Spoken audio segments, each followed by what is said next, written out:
Lena. Hello. Great to have you in, Lena. Lovely to meet you. Now, Lena, you're 14. You've represented WA at the Special Olympics National Games in Launceston. As we mentioned before, there was a competition down there in swimming and did very well. You're in the final of the 50 breaststroke, the 50 freestyle and the 50 backstroke, and you're the only junior to make the finals and win a bronze and 2 fourth places. You represented your school at the inter-school swimming this year, winning the 3 races. Lena, you obviously love swimming. They're amazing results, so well done. And tell us, why do you love swimming?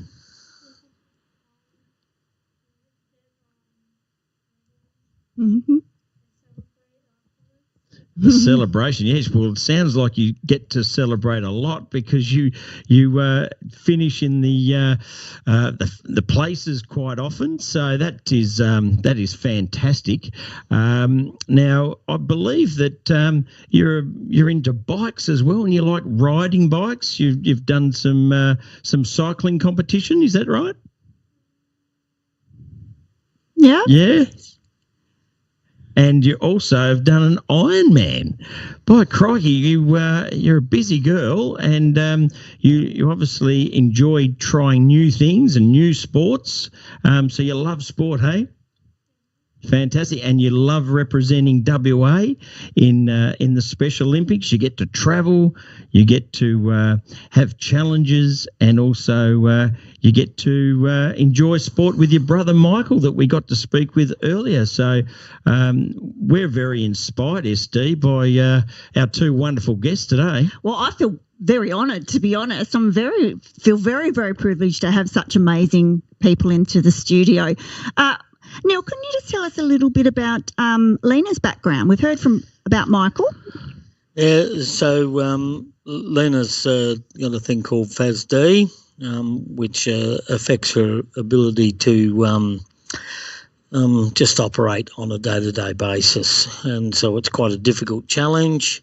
And she's also got a thing called RSD, which is reflex sympathetic dystrophy, which is the reason Lena doesn't run, because it effectively gives you for want of a better description, dislocated joints. Right.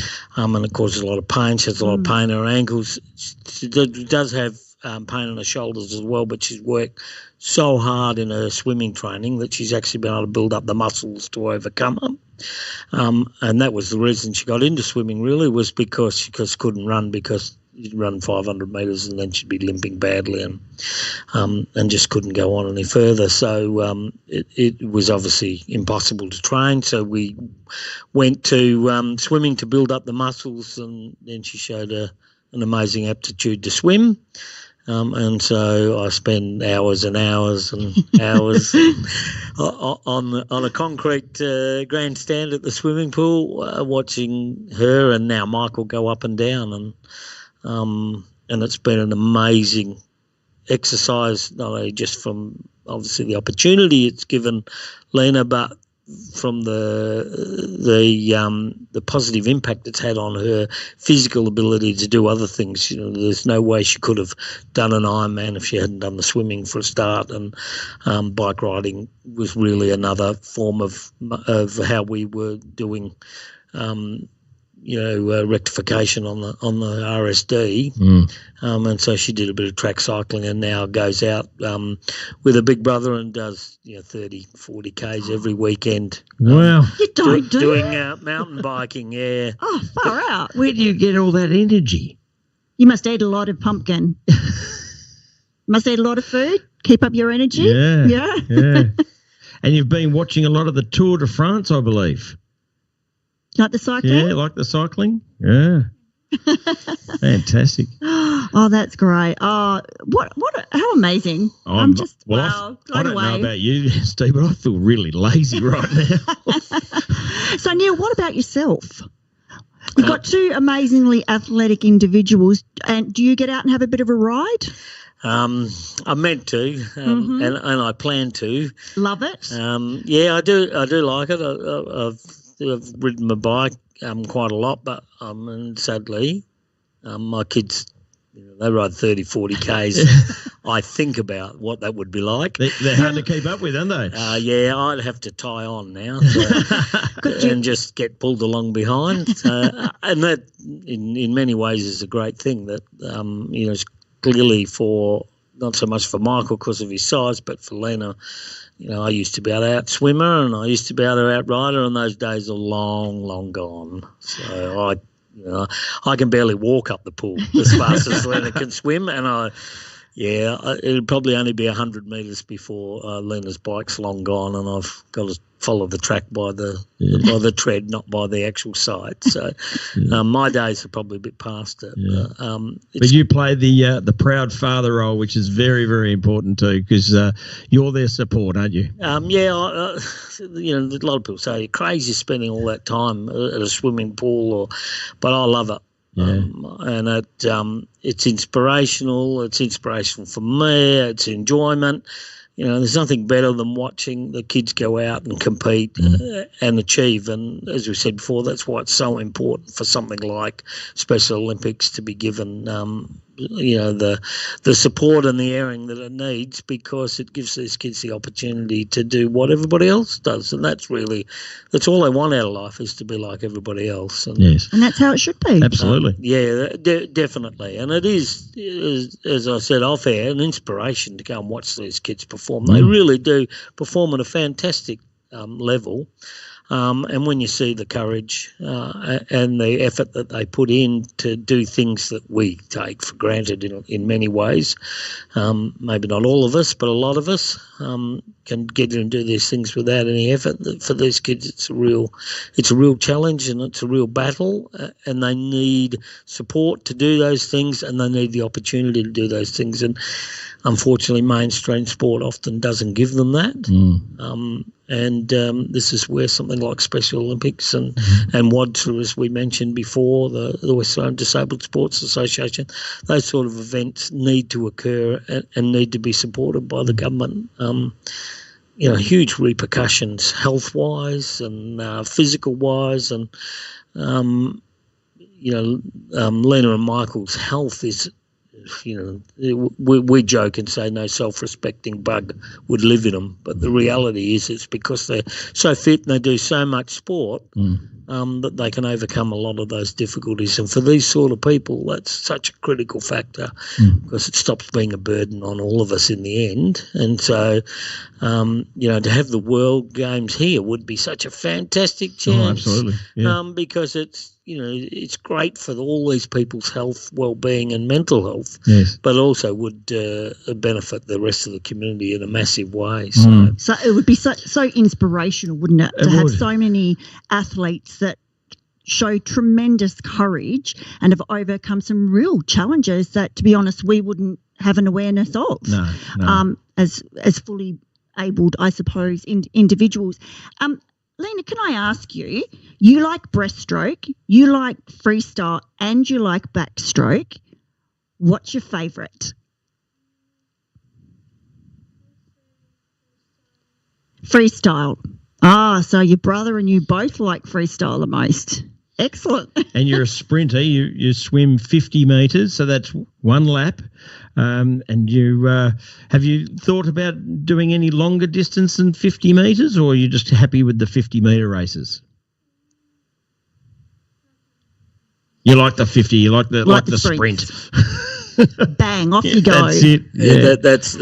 That's typical teenagers. Let's get on and get on with it. Doesn't like all that having to wait or working too hard. But it's actually, Lena is an exceptionally good long distance swimmer, but would prefer to do the sprints.